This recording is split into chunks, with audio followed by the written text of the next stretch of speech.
I think so.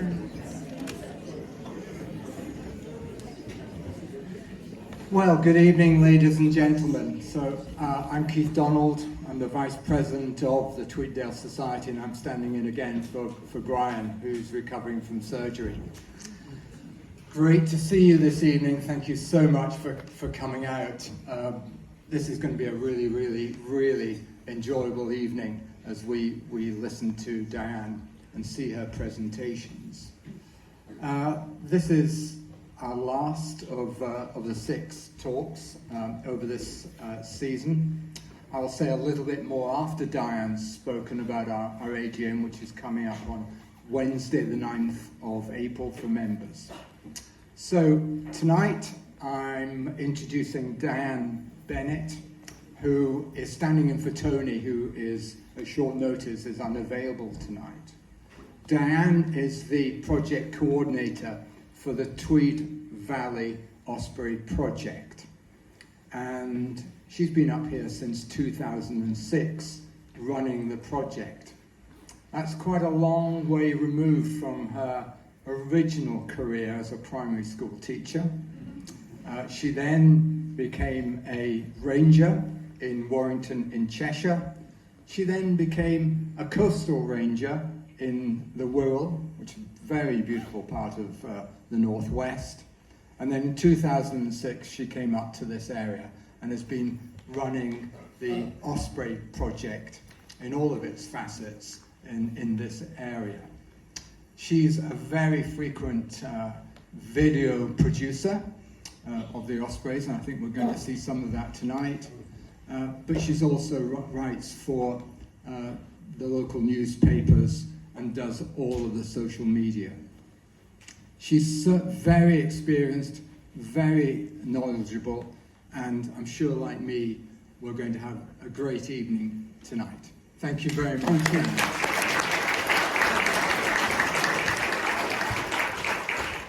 Thank you for having me, everybody. It's lovely to be here, and what I hope to show you tonight is a very short presentation about the successes that Tweed Valley Osprey Project has had over the past 25 years that we've been operating, and then I'm going to move on to a couple of films that I've made showcasing what happened at the nest sites last season, ahead of the start of this coming season, because in about 15 days time we'll be hopefully expecting our star bird Mrs. O back, and we're just getting everything all ready for a nest site and wondering what she's going to get up to this year, because she's always great to entertain us.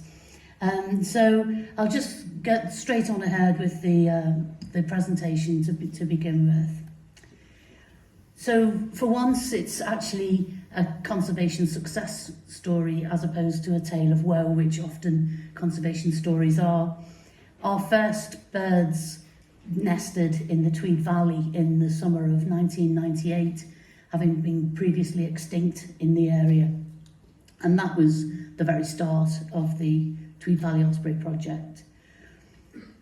The idea was that we wanted to provide nest sites and to protect those nest sites from the source of the Tweed down to the mouth of the Tweed, and to bring about the possibility of having at least one nesting pair of ospreys within each 10 kilometre square along the length of the Tweed and its tributaries, and to educate and enthuse the public and provide streaming facilities. The idea of providing streaming facilities was that people could come and view the birds personally and up close without getting too close to the actual birds and disturbing them. So from breeding, success has all been about conservation effort. In 1998, as I said, the first pair, they've been encouraged to breed here by the erection of nesting platforms. Once the birds see the platforms, as they're passing through on migration, it very quickly attracts them in, and you can hopefully get them to stay. Last year, we were up to 17 active nests within our project area. So 0 to 17 nests, well, 18 nests in total. One wasn't occupied, but it was a new nest. So that's pretty good going, really, for the whole of the project area. So the forestry Commission, as it was, is now Forestry and Land Scotland. They are the people who built the artificial platforms and nests, and Tony, who would have been here tonight, it's mainly been his job, and Eve, one of the other foresters.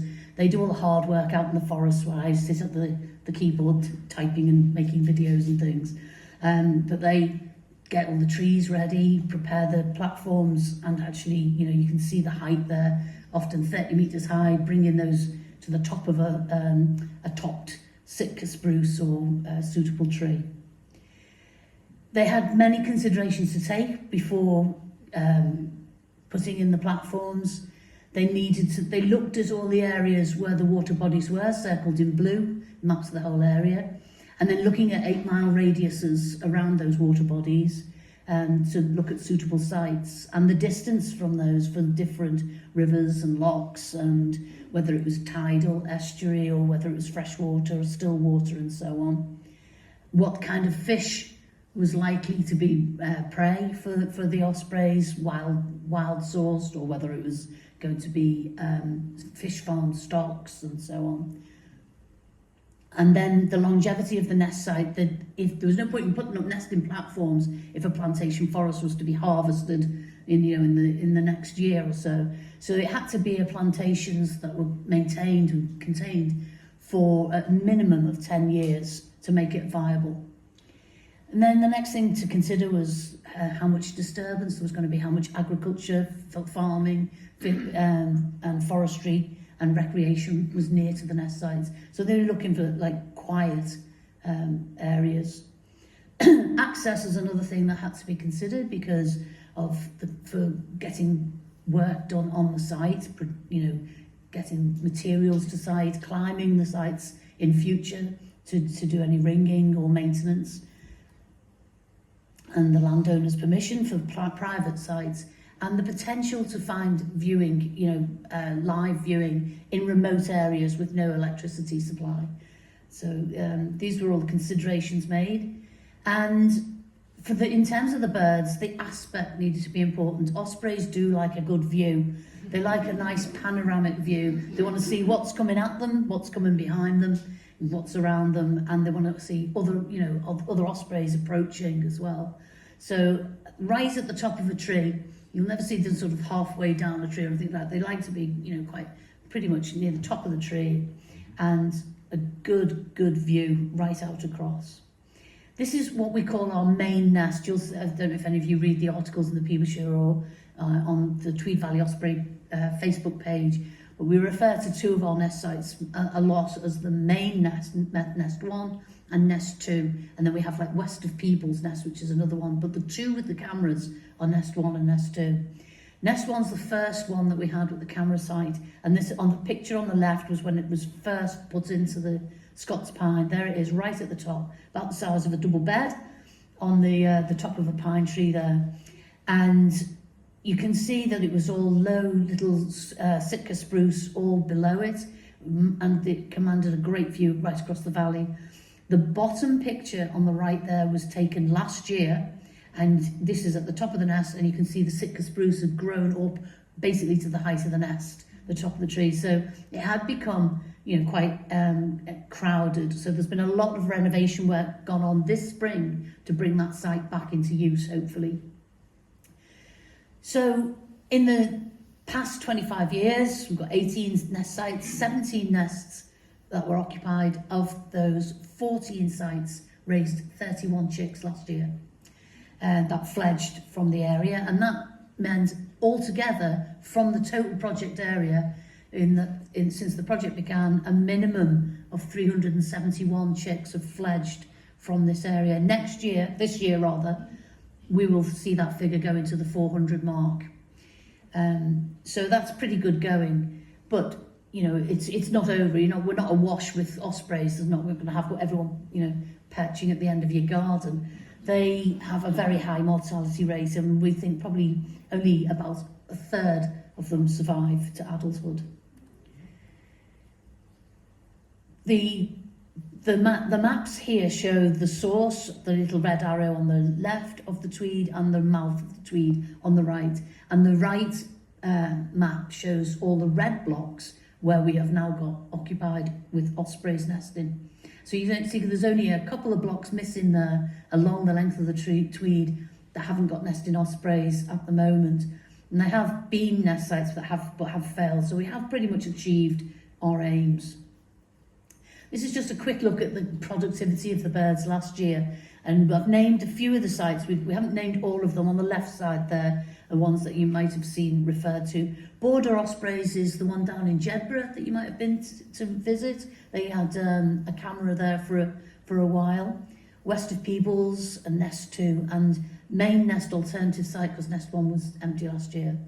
So you can see that we had 5 of our sites where the birds were not rung, and all the other sites where the birds were fitted with rings. And the reason they weren't ringed on those sites because they were new nest sites that were not accessible, or the tree was too dangerous to climb. You know, the birds have built their own nest site as opposed to an artificial platform, which was easier to get at. Or the birds failed or moved. Just a quick look at the graph here. I won't dwell on graphs and everything, but the blue block shows the steady increase in the osprey nest sites going across the borders since the start of the project up until last year. There's a big dip there at 2020. That's because there wasn't any surveying done because people were at home. And the brown tall markers show the number of fledglings produced each year, and that fluctuates very much, largely due to weather. On a good year, we might have, you know, a bumper crop of ospreys breeding. Bad years, we might see more fatalities or birds failing for one reason or another. Over the years, there's been lots and lots of ringing work done and study of the ospreys. The main thing has been to the fitting of the blue Darvik rings, and these have a number and lettering that you can see on the bird on the right hand side. You can see there the lettering 2E3 reading down the legs towards the foot on that bird. The man in the middle there, with the all dressed up, is Tony Lightly, who should be sat here. He is the head of the project. He does all the planning for the ospreys, and he is the person who holds the license. He's the most knowledgeable person I've ever met in my life. Anything you want to know about any raptors or birds or anything, he's the man. And he's just so dedicated to this project. It's just really fantastic the work that he's done over the years. The chicks, this is him basically at the foot of the nest. They're just about to climb in the tree on the left-hand side. You can see it's just all done by spiked boots and climbing up and abseiling back down. The chicks are ringed at the age of 5 to 6 weeks old. All the nest sites are monitored, whether they're going to be ringed or not. And when I say monitored, it's just like they're checked at the early stage to make sure birds are settled, make sure we know which birds are where, and that they're breeding successfully, and then they're left alone until it comes to ringing time. It's a chance to collect scientific data. For instance, unhatched eggs like that will be sent off to universities to have a look at, check the thickness of the shells, check for any pollutants or anything like that. And we can monitor through the study from the ring numbers and records of sightings where the birds are distributed to, where they're breeding, where they're moving to, when they return, how long they survive, and we can identify individuals. This is just an example of one of the findings. One of the nest sites, this was at Nest 2 one time. It was a double-skinned eggshell, and sadly the little embryo never made it out. The 2 other chicks hatched out, and this one actually reached full stage development and then just was unable to peck its way through the double thickness shell. We've also done quite a bit of work of fitting satellite trackers to our birds to find out a little bit more about migration studies, and that's been quite a fascinating thing. It's done under special license. That's Dave Anderson fitting a bird there with an intern student that was with us from Germany a couple of years ago. And we get reports of sightings from any time they're seen. People take photographs of them, report them through to the Highland Foundation for Wildlife, and then that information then filters back to us if it's like one of our birds. So this is a bird that was seen 345 in Dublin, feeding in the estuary there. Ireland now having the first pair of ospreys bred there last year, which is a success. And they were, I think, you know, the number of birds that we've had over the past few years visiting Ireland, though, it was probably only a matter of time before they started building their own nest sites and would get there by themselves. Another nice story we heard from one of our Tweed Valley birds nesting in Dumfries with an unringed partner and raised a chick. So the Darvit rings are really useful for us to see where they're distributed to, how well the birds are doing, and we get feedback and information. In 2022, we worked with Conservation Without Borders team, with Sasha Dench and Paul Bree, and Sasha, known as the human swan, for her work that she did with swans on a paraglider following the migration journey, and had a terrible accident. And she then went on to do the expedition Osprey, and even though she was still in big leg braces at the time, she managed to follow on land as opposed to on a paramotor all the way down to Senegal to track the ospreys and try and identify en route all of the major concerns to osprey migration. And here she is at one of our sites while we were fitting the satellite tags and the rings, and we named the two chicks Sasha and Paul on this time. And the main things she followed was the birds that were on migration in the year before, and it was the three birds from Mrs. O and PW3's nest, and that was Glen and Kirk and Tweed. And one of our birds, Glen, he became a little bit famous, a bit of a star personality. When we tracked him, we found that when he got to the Bay of Biscay, his tracker showed this rather extraordinary loop. You can see he's going at a kind of a regular pace, and then suddenly he's got this very, just this bit here, this very regimented. Then we straight away thought, well, that's rather odd. We think that he's probably jumped on a boat or something.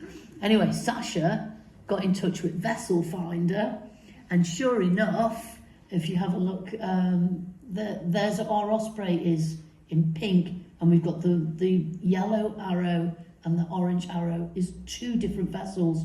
And if I can just show you the animation that they did for us, you'll see how Glenn hitched a ride going south, and then at midnight he changed his mind and jumped on the other ship and sadly went north.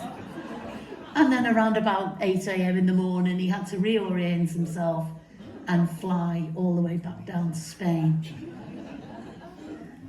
And that little bit of information and video almost all the way viral all around the world.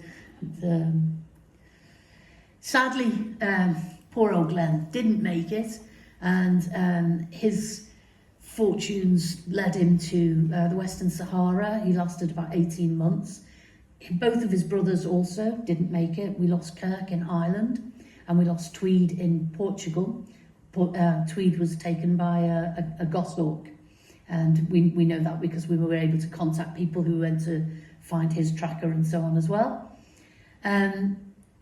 Glenn was more difficult to try and sort out. We knew there was something wrong. His data was sending back all sorts of erratic signals, and we could see basically around this area here there was a big pile of data, and then just erratic signals, and then his graph just went plummet on the one particular day, and we knew he died.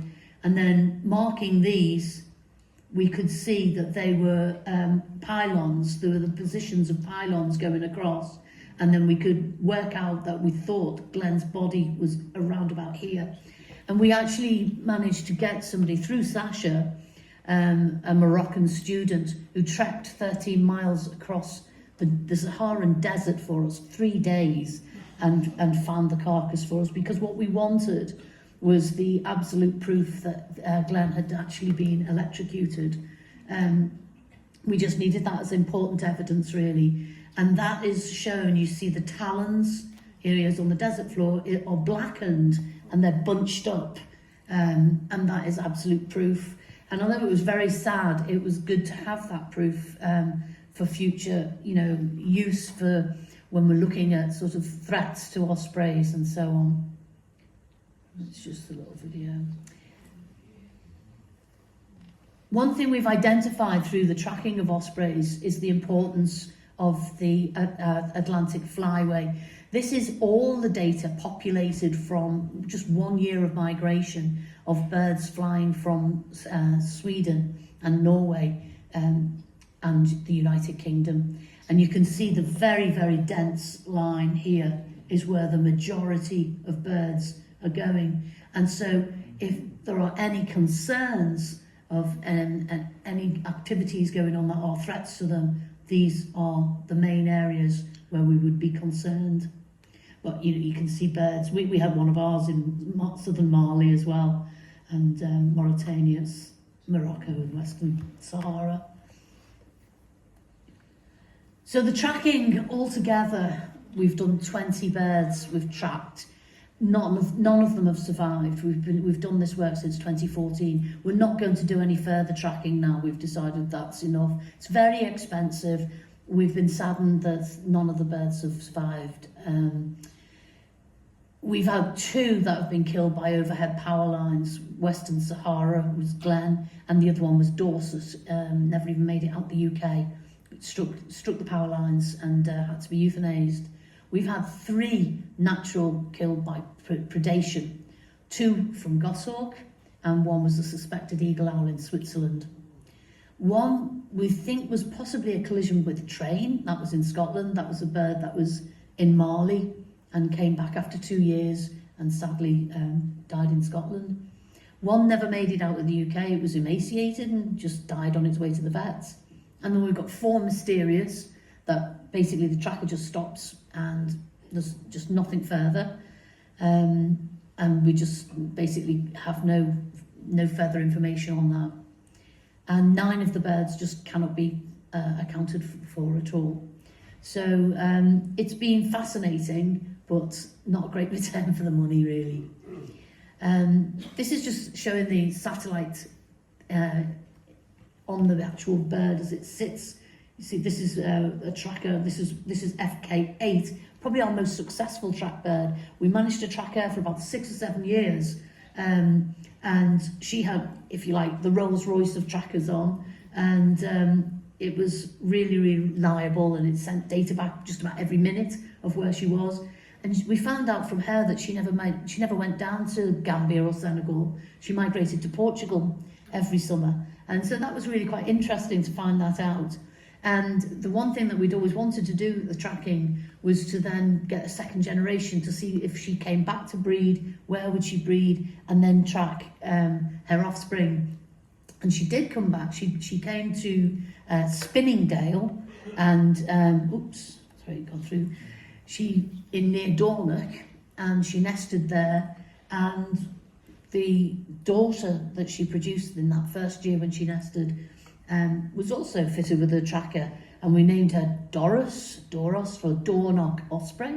And we looked at her journey when she migrated, and she did this epic journey. When she left UK shores, she briefly touched Normandy there, but most of the other birds would sort of cross the Bay of Biscay and then tootle down through Spain or Portugal, tip of Gibraltar, or maybe across here and then into Africa. No, not Doris. She went straight out all the way down to there. She must have had very favourable winds in order to do that. But she hit Morocco, and then sadly we never ever got any further data back from her. So we never found out what happened. We think that FK8 is possibly still nesting in Dornoch. We have recently just been in touch with the guy who did the ringing up there, and he's going to, the nest site blew down, the tree blew down, and he's just recently discovered a new nest site, so it's possibly frustration nest that the birds built after that tree went down, and he's got a better view into it because their tracking device fell off, which is designed to do after so many years. The little stitch that holds it in place just comes off and the whole thing just drops away, so it's not a hindrance to the bird. So her tracker's gone, and it would be really nice to get a sighting, somebody who could get a photo and just to confirm that she's still alive and she's still there. That would be really nice. Just a couple of examples of other birds. We had two that didn't make it out of UK. They got to Northumberland. One was emaciated, and the other one made it to the river, and never was heard from again. So that didn't work out. Pinky and Perky, we had made it all the way down to the border of Portugal and Spain, and then we think potentially that could have been a collision with overhead pylons, and we never heard from him. And then this bird went very strange route, crossing over to mainland Germany and into Switzerland, and we got in touch with the Swiss Osprey project, and they were able to actually go and take a photograph of him and see him flying there. Unfortunately, this bird was then, we think, predated by an eagle owl, and they were able to find our tag. There's the tag there,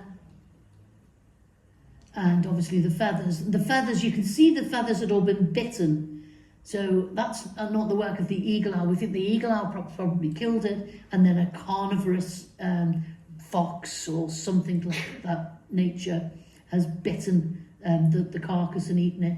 But one thing that was very strange was that this tracker should have had two big long Teflon straps on it, and there was no sign of the straps, and the tracker had like bite marks in it, but there was no sign of the straps, so that was a bit odd.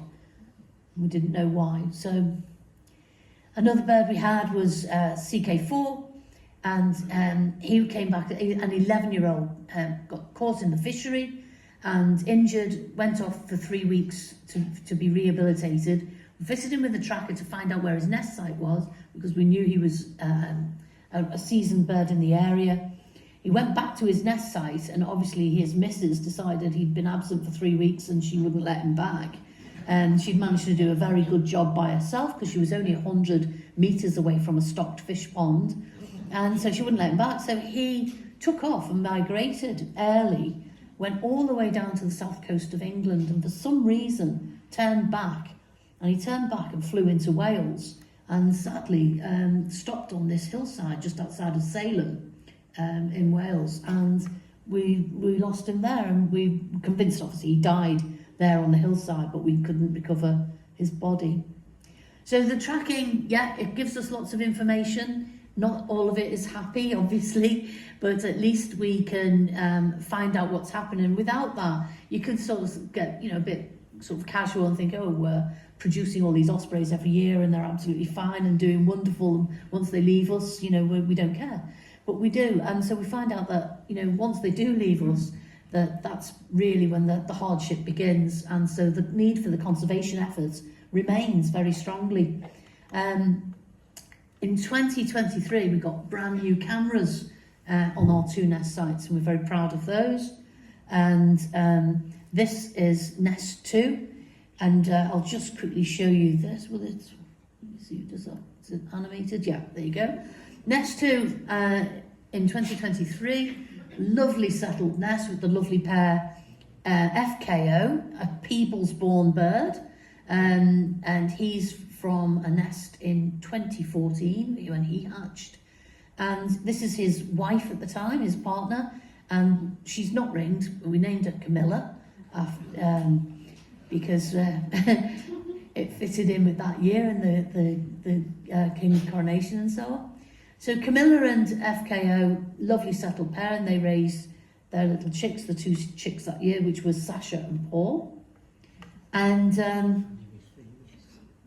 the reason I'm showing you that, because the other nest, our main nest, the one that we would normally talk about, was this one with Mrs. O and PW3. And Mrs. O is Glenn's, and PW3 is Glenn, Kirk and Tweed's mum and dad. But sadly, PW3, he's a bit late getting back, and Mrs. O, this is the day he arrived, and Mrs. O was not happy at all, and she basically squawked at him for the whole season and let him know in no uncertain terms that you were a month late and you've cost me dearly. And so they had a whole season with no eggs, no chicks, nothing.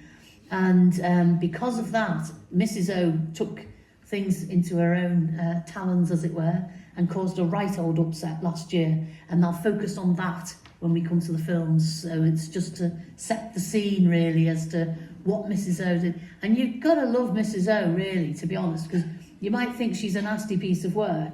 But in actual fact, you know, I've got a lot of sympathy for her, because every chick she's ever raised has never made it.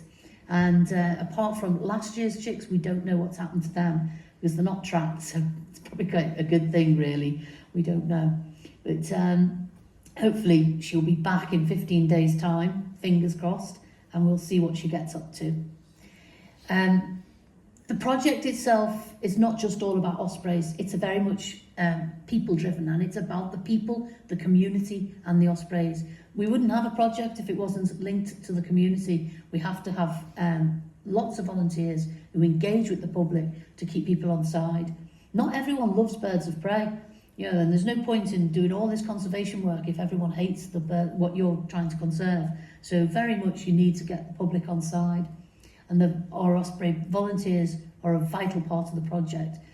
And we named some of the birds, and that's a kind of a new thing that we started doing last year. This is volunteer Dorothy, and the chick hatched on her birthday, so we called her Little Dotty. And our volunteers are just so brilliant. Staff in the centre there's live on screen, because they chat to the visitors. They're the face of the Osprey project. You know, people like Tony and Eve who are doing all the massive hard work. Nobody ever gets to see them. They're the unsung heroes in the background, and it's our volunteers really that are at the forefront and really telling everybody what's happening. I said we've had the Peebleshire News for the past 15 years. We've had the support from our local paper, and that's so valuable. Like I said, not everybody loves birds of prey. So to have that and to link the human side, this is the lovely Lady Angela Buchan-Hepburn and her daughter Dorinda. Lady Hepburn died last year, and her daughter died a couple of years before that. And Lady Angela was the founder member of the Osprey project and had the Osprey Centre at Cayley at the time for many, many years, and a super supporter. So we named chicks Angela and Dorinda last year in their honour. And having the Peebleshire News and able to put messages like that out just again connects back to the public, connects to people, brings the human side to it as well, because then we're reaching an audience of people who might then read it and be interested in it, not just because it's about birds. Another little project we did was to create the Time Flies, the 10 years of the Osprey in Tweed Valley back in 2013, working with schools, using funding. And we have a few concerns for the future, because it's not all plain sailing.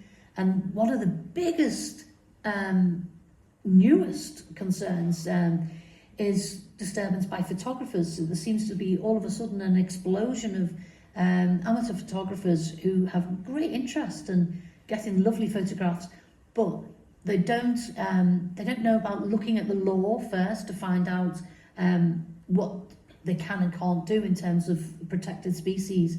And we'll often get people getting in touch saying, can I have your permission to go to an essay? Well, it's not up to me or anybody else to give permission. I always direct them to looking at what the legal situation is, find out about it, and then basically encourage them to do the right thing. Because you can't say for definite, like, oh, you mustn't go within 400 metres of a nest, or there's no fine line. If you went 400 metres close to one nest, the birds might not be bothered. If you went to another nest, the birds might be absolutely shrieking and really, really distressed. So it's not written in stone, it's quite difficult. But if birds are upset and distressed at the vulnerable stages because of disturbance, then they're going to chill eggs, they come off the nest, the eggs chill, eggs addle if they're hot, or the chicks themselves might succumb. When they're very small and vulnerable, They can't thermoregulate, and they can succumb very easily to cold weather.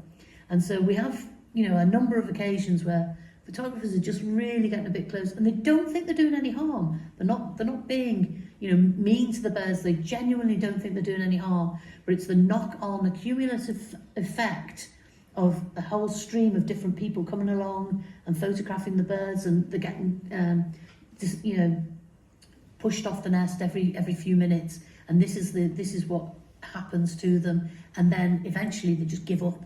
So it won't happen that year, just the next year they probably just won't come back, they'll go somewhere else.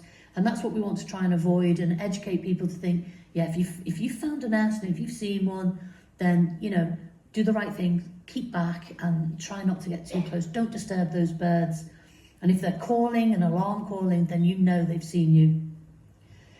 Lots of other concerns, forestry, cutting trees down. Obviously, I've mentioned overhead pylons and so on. Monitoring of new sites as they expand in their population, and future funding. So there's just a few concerns for the future and why we need to continue with our project. But other than that, it's all going quite well. And so thank you for listening to that part of the talks. I've come through quite a lot of things there. There's a couple of English birds that have moved into Tweed Valley from Rutland and Kielder there, that they had a couple of chicks this year as well. Just a little photo of them. So what I'm going to show you now is I'm going to focus on our main stars, and that's Mrs. O and PW3, FKO and Camilla, and just show you some films from last season. So I'll start you with the very beginning, and like, oh, there we go. Okay, so remember I said Mrs. O came back and PW3 wasn't here and she wasn't happy. So what she did, she flew over to the nice little happy pairing of Camilla and FKO, and she caused a right upset. Oh, it's not on this big screen. Why is that? Is there a technical person? Hello? I'll just pause that. I'll just come out there.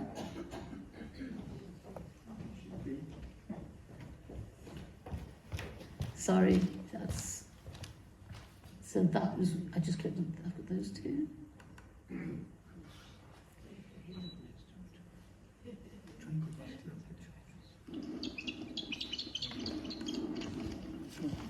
Mm-hmm.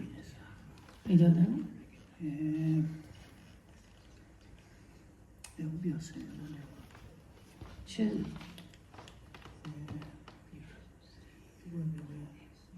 No?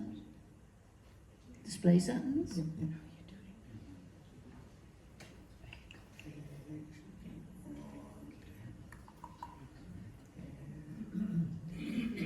Two?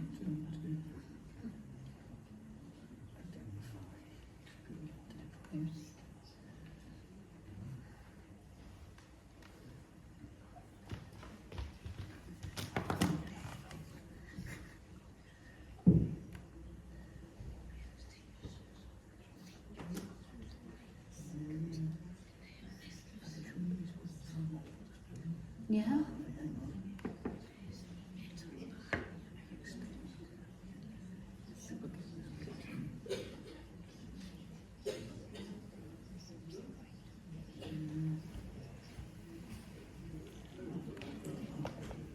Oh, okay.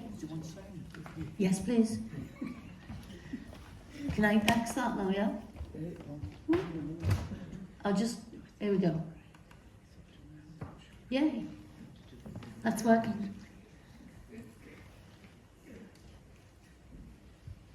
Just need sound.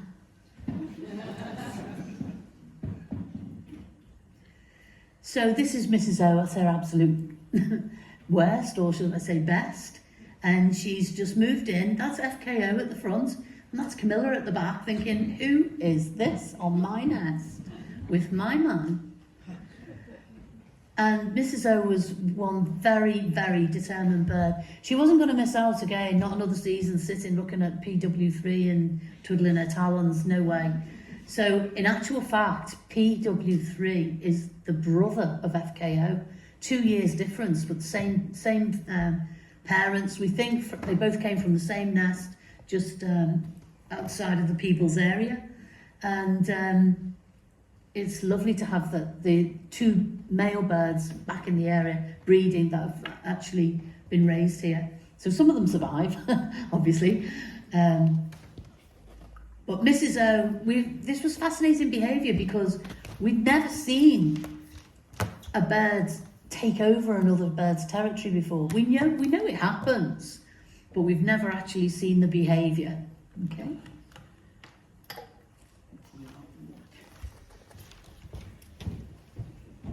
Shall I do something? No? There was lots of squawking during this. I'm afraid I can't imitate.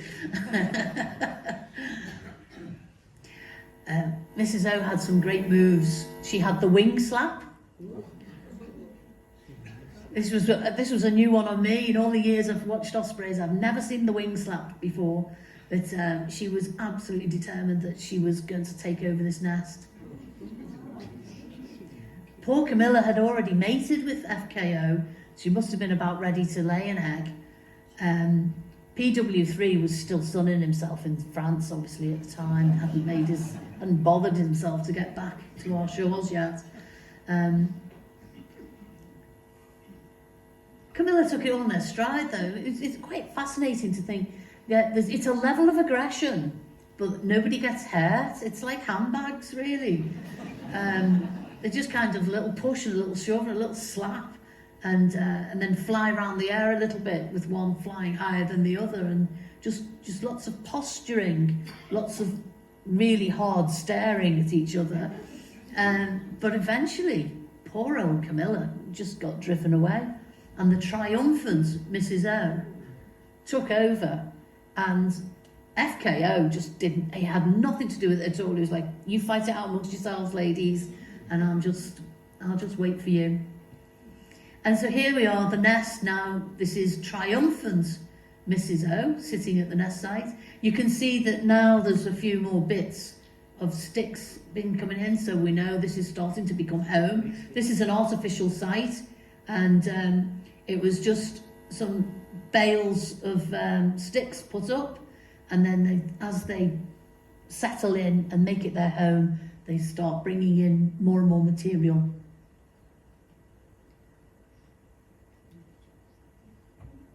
Still got no sound, by the way.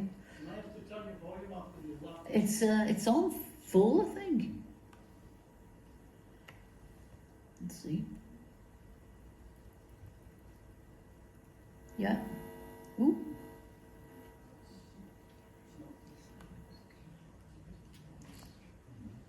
Still no sound there? Okay. Oh, it's a shame.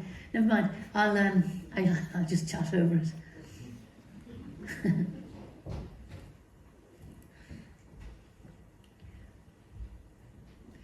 So this is when PW3 finally touches down.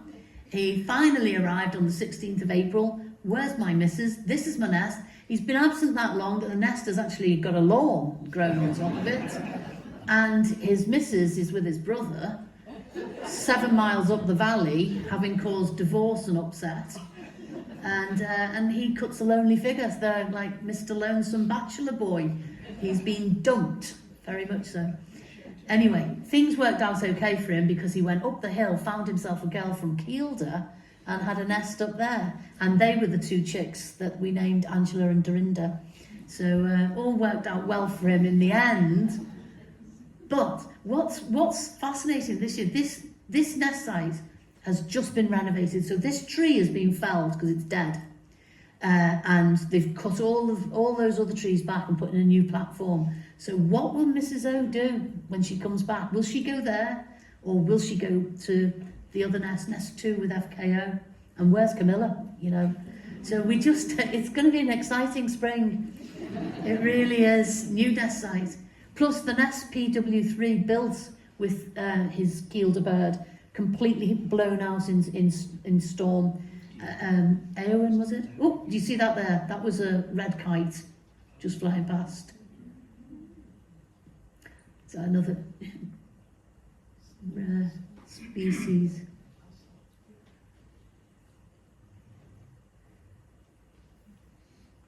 And this is where Mrs. O finally stands up to reveal that she's now got eggs. And a quiet Mrs. O is a happy Mrs. O. When Mrs. O is not happy, the whole world knows about it. You can hear her from about 2 miles away in the forest because she just squawks and squawks and squawks.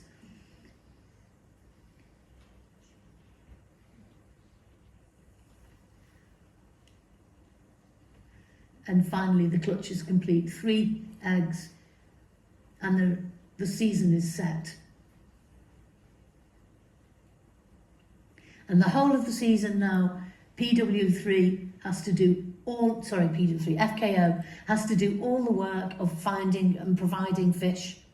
Mrs. O does no fishing whatsoever now. Her sole job is to look after those eggs and incubate them. She goes off while he takes a turn of keeping them warm while she has a quick stretch and a toilet break. But other than that, she does all the incubation and he has to provide fish. Nesting material was brought in throughout the whole of the season and it starts to look a bit more cosy. It was a torrential rain at times, just absolutely bouncing off her back. And all she can do is sit there, throughout the whole of the incubation period. It was a terrible season in many ways. Up and down the country, we had reports of nest sites that were failing because of the weather. So in terms of Tweed Valley, we did pretty well having the number of sites that did raise chicks last year.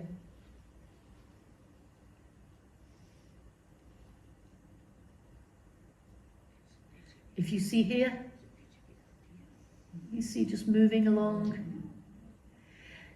I left this in just to give you an idea of perspective, really, because it's quite odd. You think, it's almost like you're just looking at this sitting on the floor. She's about 30 metres at the top of a dead larch tree, and the little deer ambling along, it's just a little tiny thing. Sticks are brought in throughout the season. This is a crucial time. They get quite excited, lots of excited activity because we're getting up to hatching time. And both expectant parents is tidying the nest. And Mrs. O stands up there. And there's our little one, first hatched. And the eggs are just basically about the same size as a hen's egg, not much bigger. Tiny, tiny little chicks. Bald, helpless, weak little things with wobbly heads when they first hatch. They're totally vulnerable at this stage to predation, to cold weather, wet weather, to mum or dad standing on them, which sometimes happens. This is Dad about to take his turn.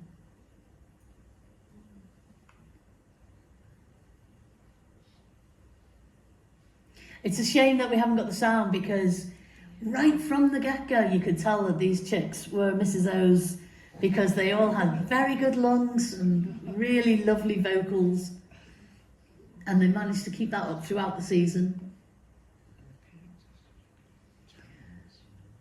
So Dad was a bit clumsy, to say the least, at first, and he squashes his firstborn and nearly pierces it with his talons. He got better at it.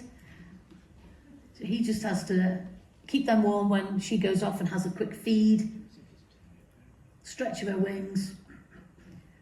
And over the course of the season, she will also have a change of her feathers. She will molt, ready for migrating in the autumn time. You can see the eggshell up in the corner there. That's Dad having an attempt at feeding. Normally Dad doesn't bother with any of the feeding until the chicks are substantially bigger, but in her absence, and the little one was obviously squawking away, he's offering some little bits of little morsels I think he can find in the nest. Or he's found a little bit of tearing little strips off the fish he's got.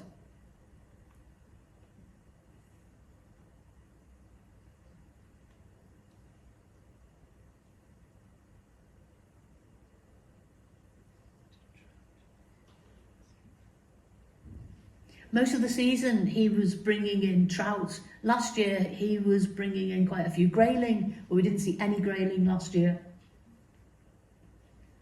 And here see the second little chick just hatched. Mum's settling over them. She was a superb mum.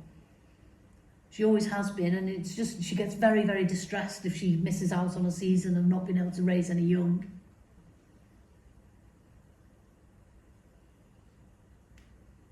Tiny little head poking out. So she's got to keep them warm the whole time, keep them at regulated temperature, shield them from any harm, from any danger, protect them if any other birds of prey are flying about, or crows, jackdaws.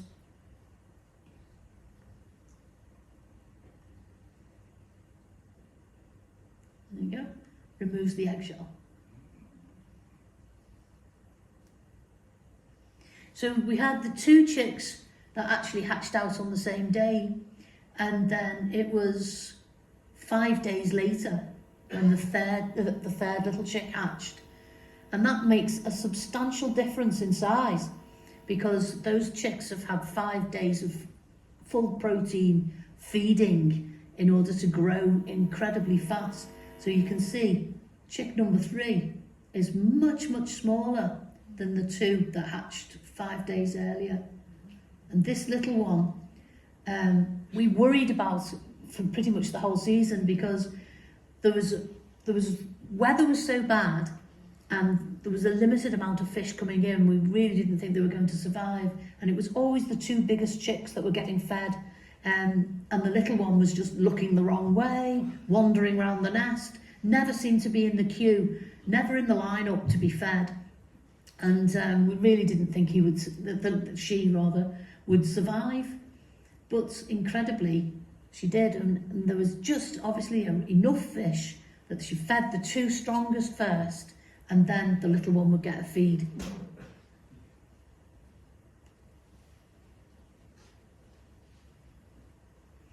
When they're that small, she's just tearing off tiny little strips of fish, and they're fed that. No sort of baby food or anything, no regurgitating food. It's just raw fish from the very first day they hatch. They grow at a phenomenal rate. You see they're totally bald, slight downy feathering on them at the back. And the characteristic little black eye stripes are there right from the day one. There's the little one tucked at the back again there, and these 2 little heads eager, getting all the food. Concerns over the summer as well with the size of the trout that FKO was bringing in. Sometimes they were just such tiny little tiddlers in order to feed a family of 3 and an adult female as well. We just were very concerned, thinking that they wouldn't survive. Well, they just kept on growing. And there's the little one now, still all grey and downy. As you can see, the other 2 sisters are starting to get little pin feathering, starting to appear down the back. Look at them, their wing buds are starting to look like little wings. But the littlest one was certainly the underdog in the nest at the early stages.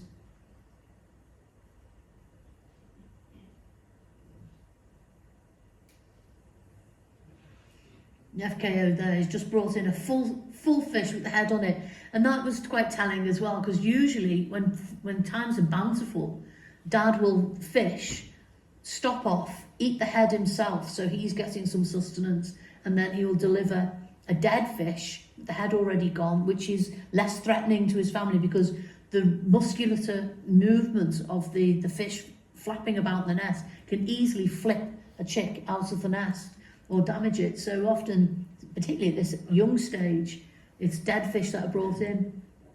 But because I think they were under so much pressure of finding fish because of the bad weather, he was just bringing full fish in straight away.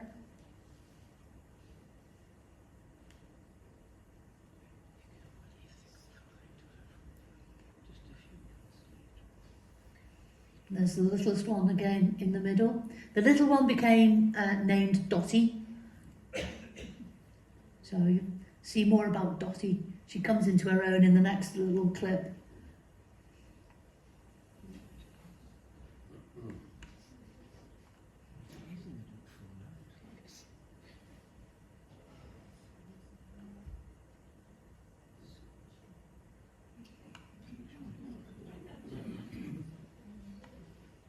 So it's quite a civilised feeding time really when the chicks are young. Dad brings in the fish, Mum takes it from him and into her talons, and then the young will move forward in a little line up and she'll feed them. And it's all rather polite, there's no pushing and shoving. For now. Things changed as the season progressed.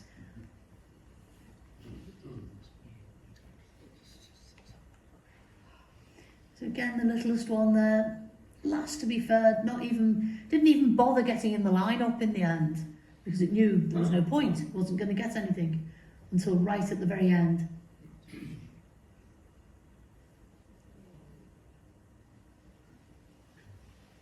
And that was when we have volunteers who are watching it all the time for us and marking it down, and it was always lovely to see in the books when they put the logbook of what activities have been. It's like the littlest one had a feed, and so it was always good to know that at least some morsels of food were going down.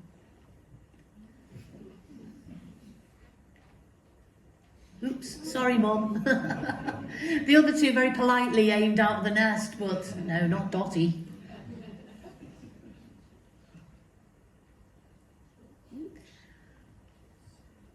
Pick your battles, little one.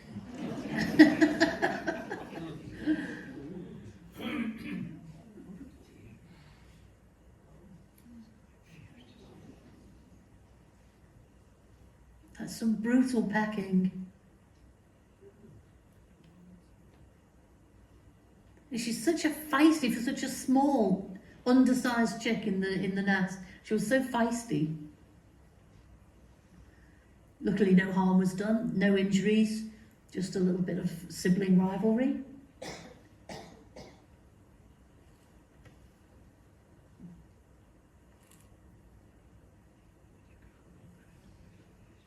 And you can see that this is just the end of this one now. I'm just going to go on to the next one. And it's just feeding there, which will take us to the birds fledging. Here we go. So here we are now in July, and as you can see, all three of them still survived. And all of this activity, this squawking like this, is as he's approaching with fish. There's a hullabaloo now, not just from her, but from the three youngsters as well, when they see Dad coming through with the fish.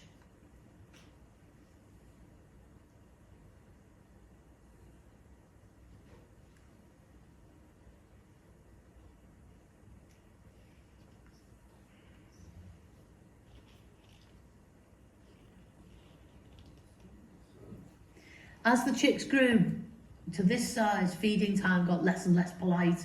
There was lots of snatching and grabbing and taking the whole fish from Mum as they get older, and then trying to keep it for themselves and not let the other sisters get a look in and stuff. But she remained patient and feeding them gently until they, reach full size. She remains with the family until they fledge, and then she's the first to break up the family, because once they have fledged, it's like her work is done. You can see here, she no longer has to shield them in the rain. They're now thermoregulate themselves, and they're waterproof and they're insulated, so they can sit out in the weather. Her job's done there, no longer having to keep them warm.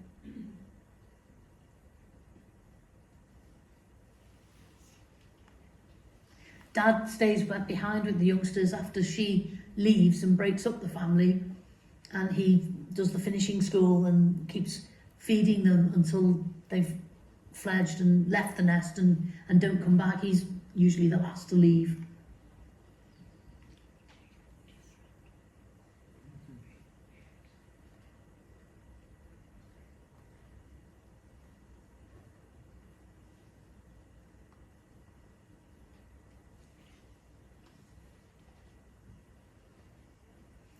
At this stage, it's really hard to tell which one's Dottie. She's caught up, you know, she really has, in terms of bulk, in terms of size.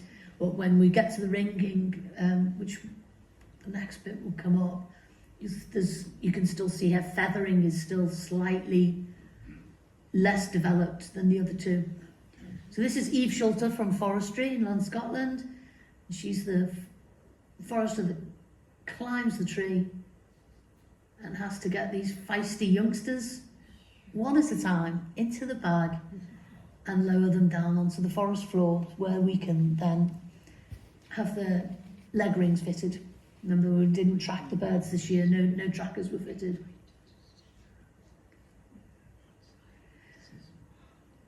So the first bird was very feisty, and the other two are doing what normally happens in a threat situation, is they just lie down and play dead. Flying around the nest is mum and dad, and they're alarm calling, which obviously we can't hear, but they're basically giving them the signal, just play dead, just lie down.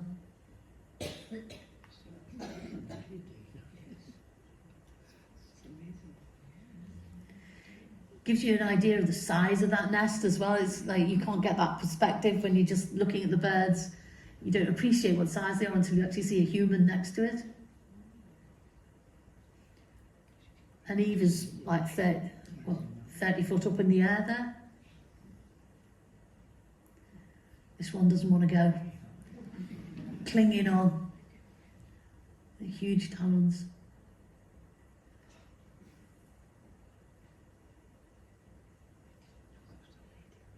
Taking a bit of moss with it.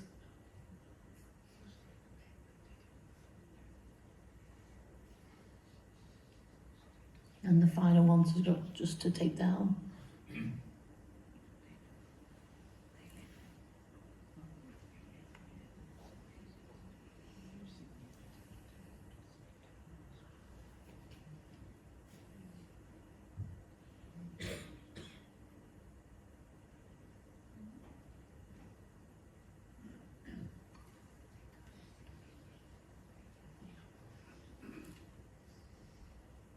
They're put in the bag for safety, basically, so that they can't, and they don't all put in together in case one lashes out with its talons. It might damage one of its siblings, so that's why they're sent down individually. That's Eve lowering the bag down, and that's, you get an appreciation of the actual tree there. It's a dead larch. Sorry, the filming was a little bit out of focus here. This is Tony showing the feathering on the tails, and this was a way of aging the three youngsters, because you see the tail has split, the feathering is split down the shaft as it's broke out, and it's much more feathered on those two, and the top one has got the least feathering, so that's Dottie. So that's the youngest. So they're fitted with the silver BTO identification ring, which is a unique serial number. But they're also given the large visual plastic Darviks, and they're just a wraparound. And then as Tony wraps it round the leg, there's a little bit of glue put there, and while the glue's setting, a little bit of sellotape goes on just until that glue sets, and then the sellotape drops off. And as you spin the ring round, you can see the numbers. So that's 7J1, that was Dottie. And the birds are not struggling or trying to get away or anything. They just lie flat. They're quite relaxed. Nobody's restraining them in any way. They just accept their fate, if you like, once they're down on the ground, once they're handled.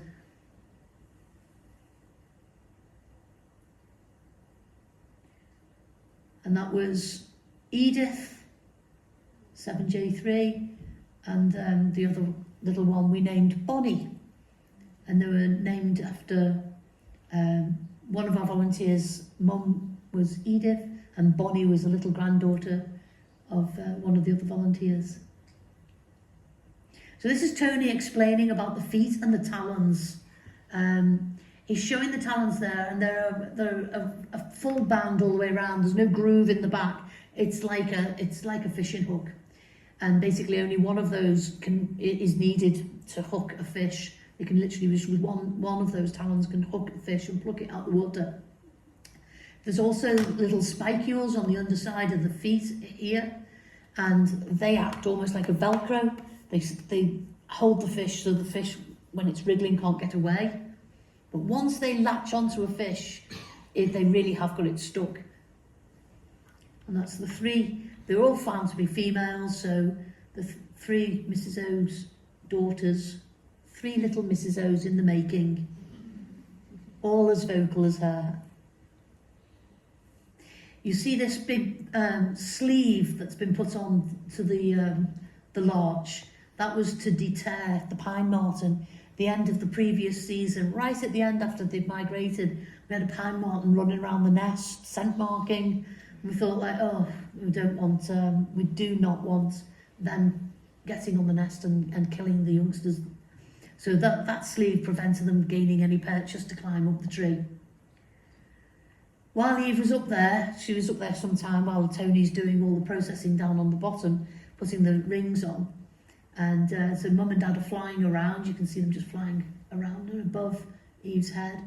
She did a bit of nest renovation. See this little gap here worried us all season, thinking they were going to fall out of the nest. So she tidied that up for them, bit of housework. And she provided them with 4 lovely fishes. So all in all, they didn't have such a bad time. You know, we borrowed your chicks for half an hour and you got 4 fish suppers and your housework done. So, you know, win-win, really, Mrs. O. And here we are, all back. And, you know, the extra fish, all joking aside, because the tiddlers that were being brought in on some days, we were concerned that they were not getting enough food. So a little bumper crop of fish was quite the thing just prior to them fledging.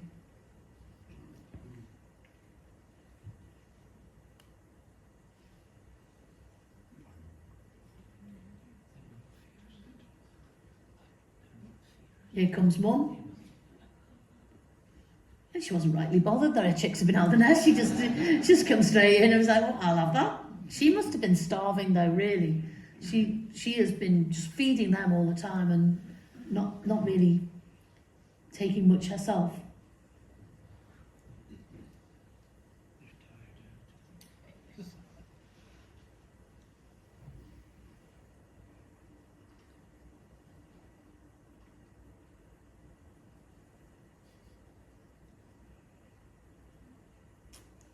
So no harm done after they've had their rings fitted, just a little bit of sort of settle down in the nest, a little bit of a sulk while they settle until everyone's gone, and then they're quite happy back to normal.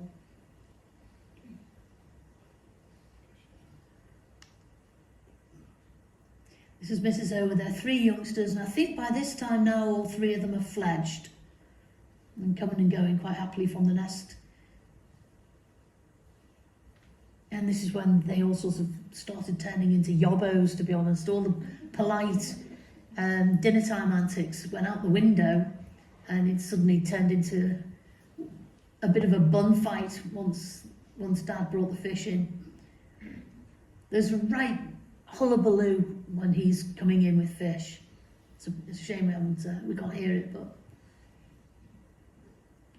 And there was a definite pecking order. At this period in time, Edith was by far the dominant sibling, and she was just coming in most of the time. That's Edith there. And Bonnie and Dottie being the youngest, was still sort of like not quite as precocious as she is. But it soon changed. Well, it actually changed after Mrs. O left. There was a huge shift in the dynamics when Mrs. O left the family, and when Dad started bringing the fish in just for the 3 youngsters. And there was a power seize by Dottie, and she just started challenging Edith. Every single time food was brought in, there was a challenge, and they started squabbling over food. His Dad's just brought in the fish. That's Mrs. O. You can see that's just 2 of the chicks. The 3rd chick is away. I think that was probably Edith. She was coming and going. She was the first to fledge, and she was coming and going regularly from the nest. But as soon as she hears all the antics of like fish coming in, then she flew back to the nest. Not quite mastered landing. I'll just land on my sister. That was Dottie she landed on. Big mistake, you'll pay for that. Yeah. So she flies in and she gets fed very gently by Mum. Lots and lots of wing flapping and strengthening those muscles ready for true flight. You notice their plumage now, they're completely feathered, but compared to the adults, they have these lovely gold tips to to each individual feather, and the ginger patch at the back of the head. So when they are fledged and they're flying around, that's how you tell the difference between the juveniles and the adults. And the female has more markings in the throat than the male. The male sometimes are all white, sometimes they have a small necklace.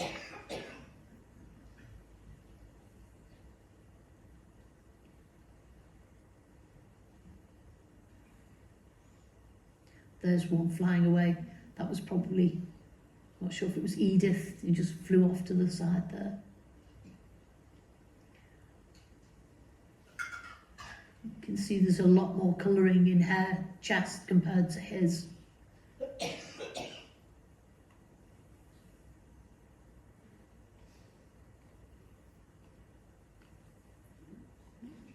In comes one of the youngsters. Who's that?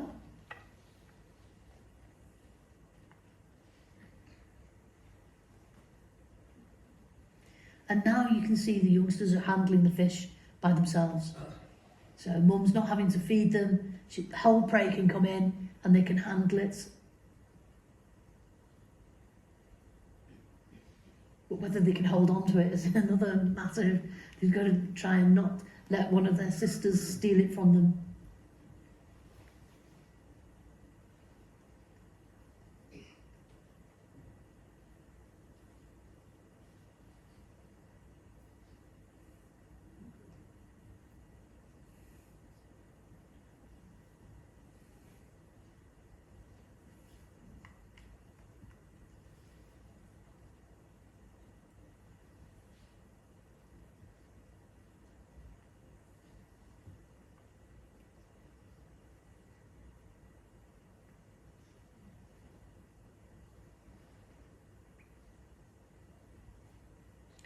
This is Dottie's payback time, when she decides Mum's now gone, Mum's left us, and I'm taking over the throne, and she decides she's no longer going to allow her sisters to come onto the nest. And every time they tried to land on the nest, she would just try and push them off, and she ended up reigning supreme. So the two sisters,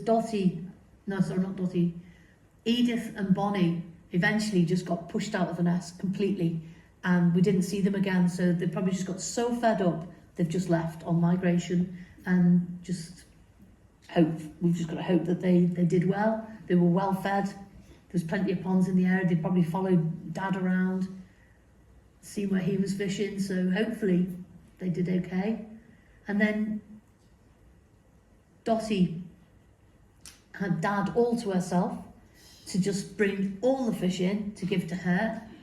And she even managed to get a passing stranger to give her a fish, which was astonishing. She was sitting calling just like her mum, calling so loudly in the nest one day, and a passing osprey landed and gave her a fish.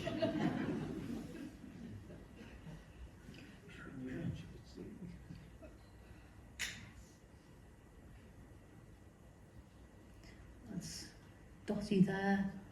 I'm not sure who that is.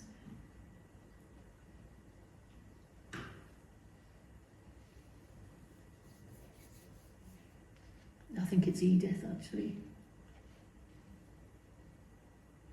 So having gone from being the most aggressive, most dominant in the nest, she was the one that was pushed out.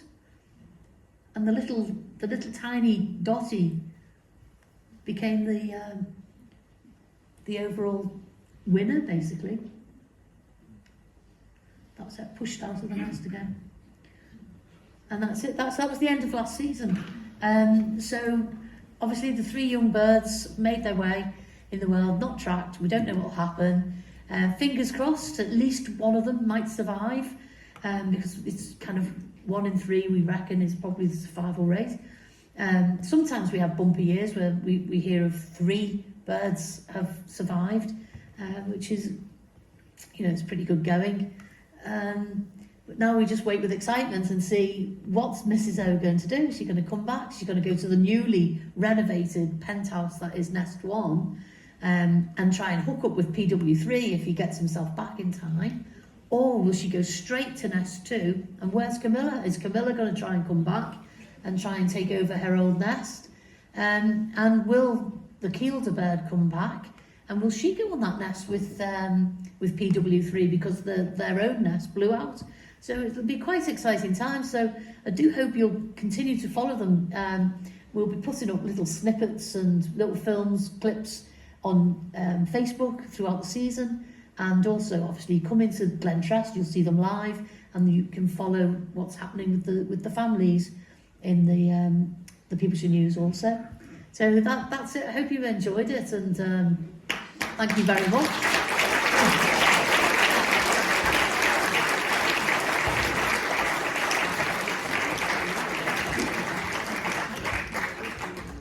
Dan, that was very, very interesting. Thank you so much.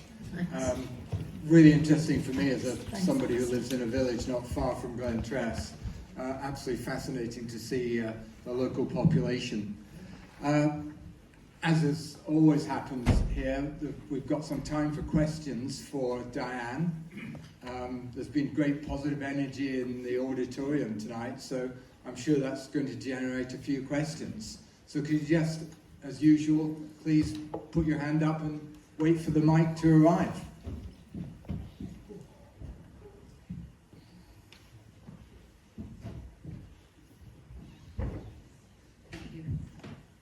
I just wanted to ask you, there's a nest in just above Stobo, which has fallen down the tree. Will it be helped back up by people? Ordinarily, Tony would have been around renovating nest sites if that were in need of that happening during the spring months. Completely collapsed. Yeah, but because he's actually been off with some ill health, and so they haven't been done. There's been a few that have blown out. The good news is that the Ospreys will. That is not an artificial platform, I don't think, and I think that's a site that they've built themselves. Yes, so they will rebuild. For years and years. Yeah,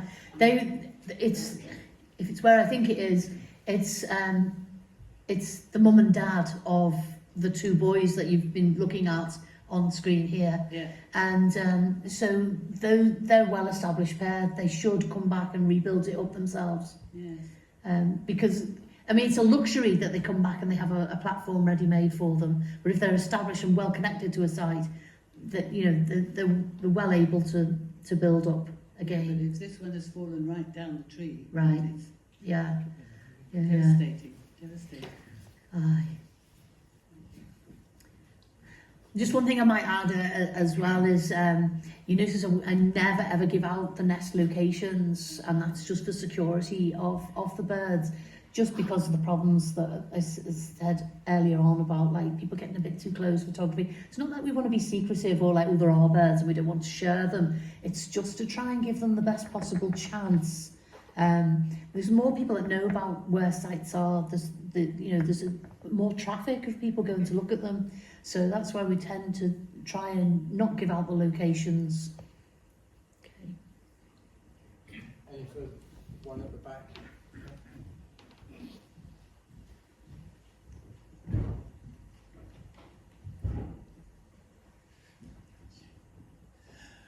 After that, thanks very much for a fascinating talk. That was Thank you. really, really enlightening. Oh, thank you very much.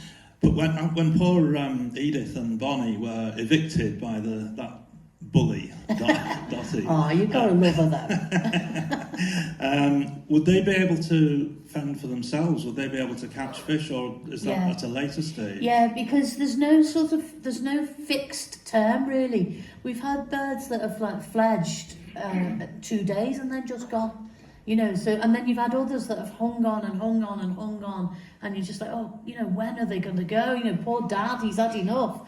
So there's no real fixed term. So it was an unusual thing to happen, but there's no reason to say that, they couldn't survive. They were well equipped, they were well fed, they were already flying about. There's plenty of fish in the area.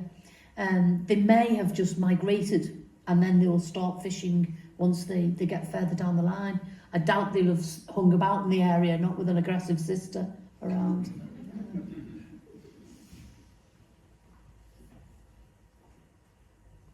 Any further questions?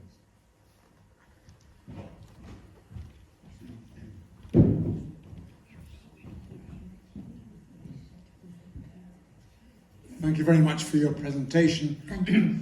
And for your commentary. You made it sound a bit like Coronation Street, Thank you. which was great. I'm just wondering that with the increasing population of eagles, how do they coexist? Is there competition? Do the eagles predate? I mean, Or they eagles coexist? Eagles without a doubt could, as goshawk does. We've lost a few to goshawk, but that's just the natural balance of things. Eagles have as much right, and they should be in this area as ospreys should be, as goshawk and so on. And it's just all about balance. And like pine marten as well. We might lose eggs to pine marten and so on. But these are all creatures that should be populating this area, and it's just about finding the natural balance. It's just the way it goes, really. That's just nature is raw and as dangerous as it can be. We've had goshawk landing on the site.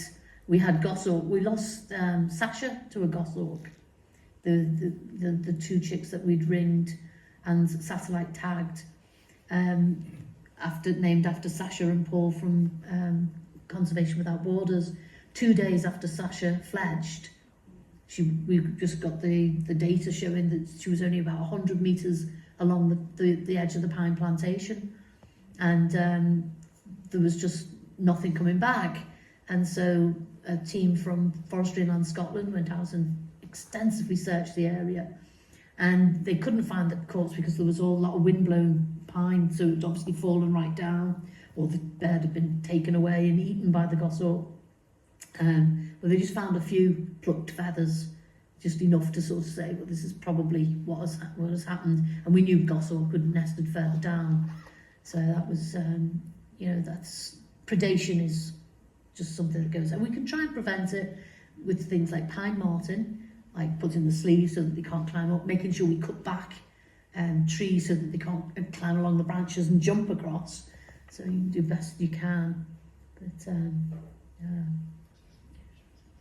potentially, we think maybe there was potentially an issue of one nest where we think young were lost to golden eagle.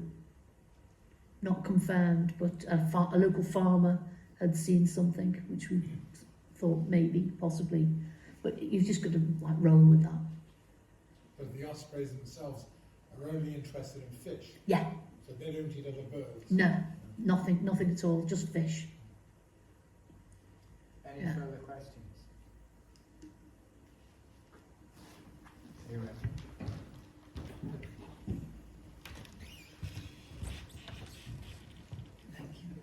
Thank you, Diane. That was Oh, great. hi, Really Anne. enjoyed it. Thank you. And I wondered how the borders rate to other parts of Scotland. So we know it all started up in Speyside, Tweed, Dennis and so on. Yeah. And how is the borders rating? I don't know, to be honest. That's a good question, Anne.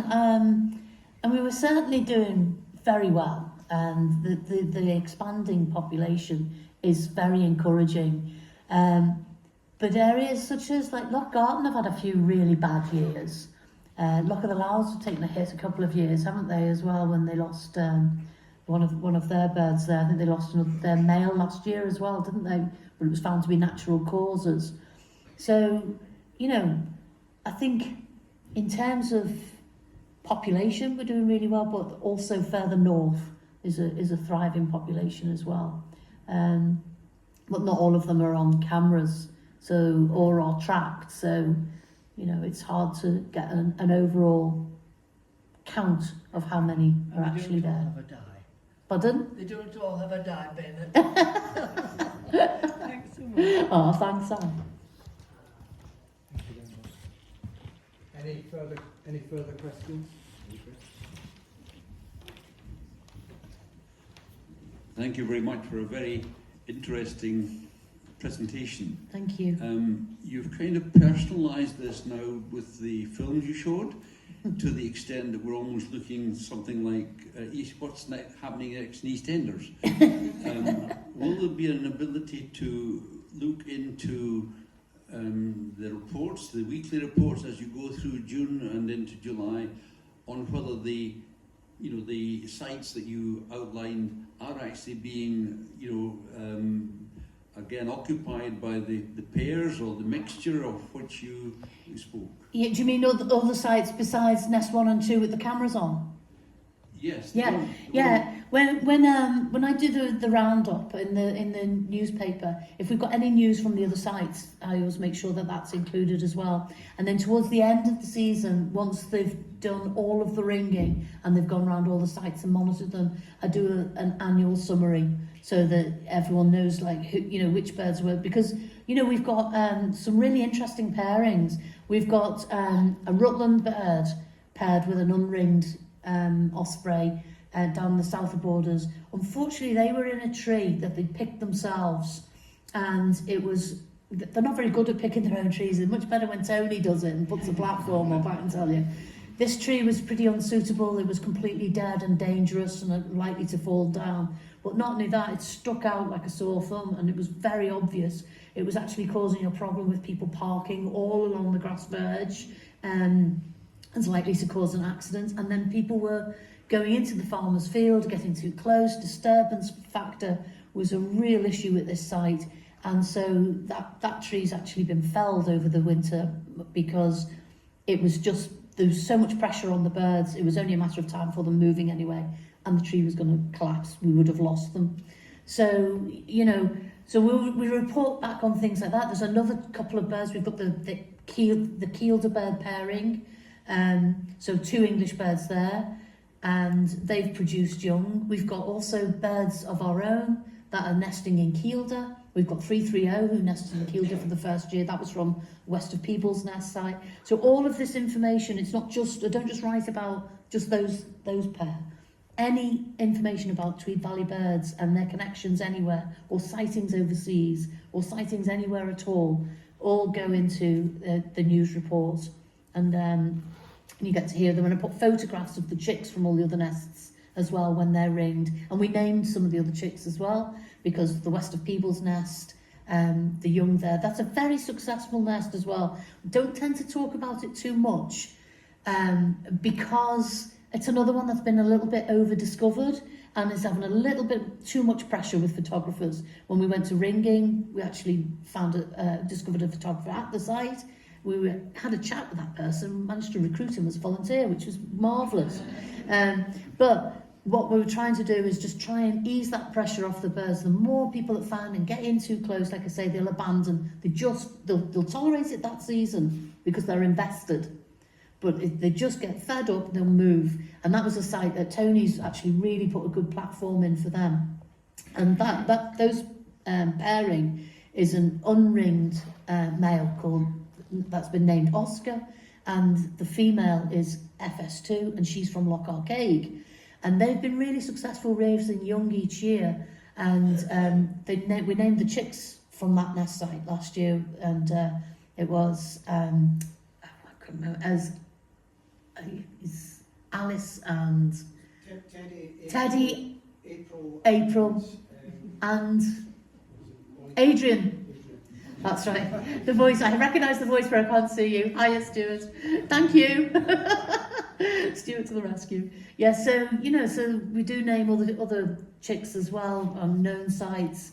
But we try and focus the public attention on the 2 sites where we've got the cameras on. Again, it's just to take the pressure off those other sites. If people find the other sites and know where they are, and then you're getting too much traffic to them, that's when we start losing birds, or the birds move and then you don't know where they are and you can't monitor them. And it's good to have a monitored population so we can see how well they're doing. So next year we'll see the compilation of this sphere of progress. Hopefully, yeah.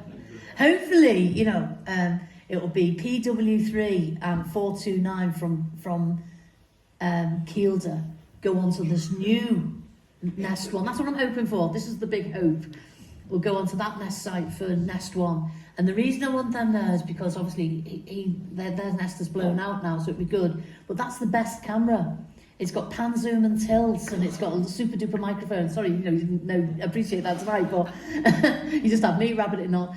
But it's got a really, really good camera, so we're really hoping that becomes an occupied site again.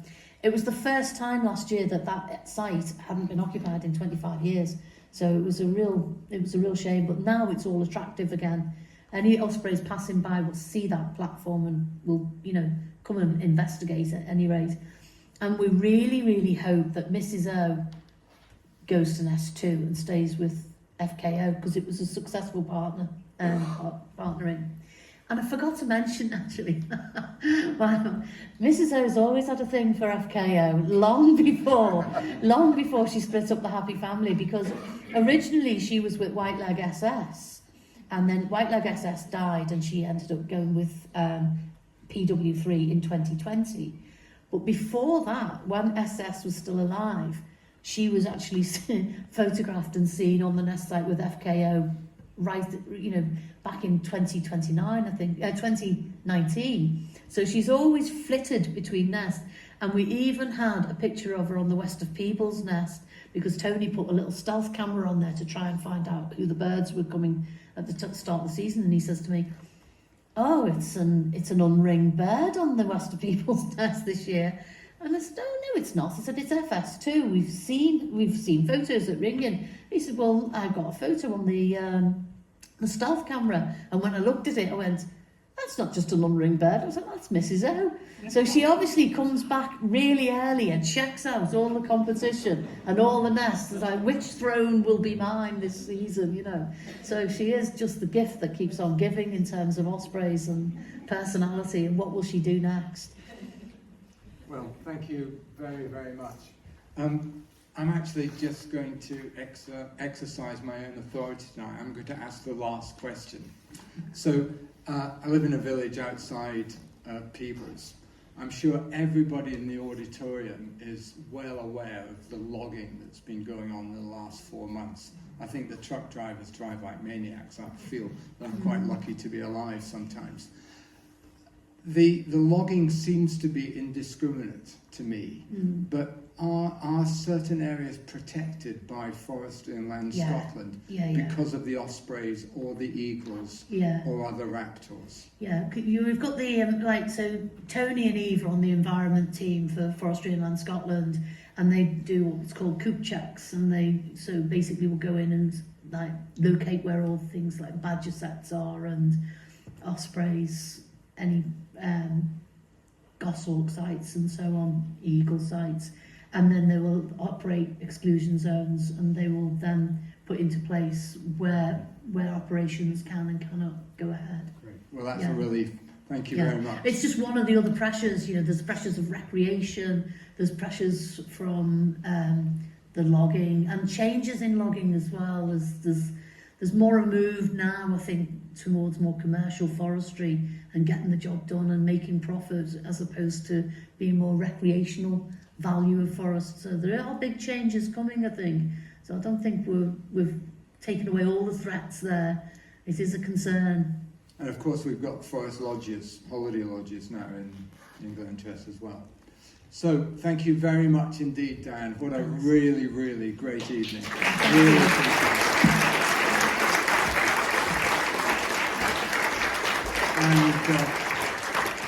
And what a really interesting way to end our season for 2024 and 2025. So just a few final words from me. We have the Tweeddale Society AGM in here, not in this room, in the theatre, in the Anne Younger studio. That's on Wednesday, the 9th of April. We're hoping that Fraser Morrison, the CEO of the theatre, will say a few words after the official business of the Tweeddale Society. Official business is probably only going to take 15 or 20 minutes.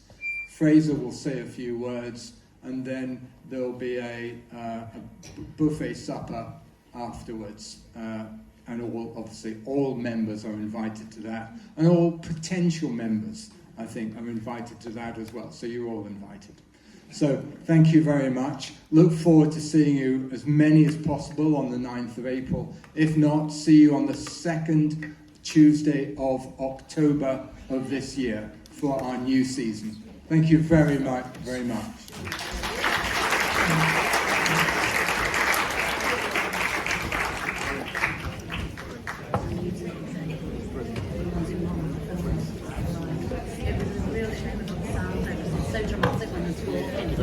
Thank you. Pardon? Yeah, that was a real shame. The laptop. Oh, yeah. Something up there. Is it? Yeah, it's not really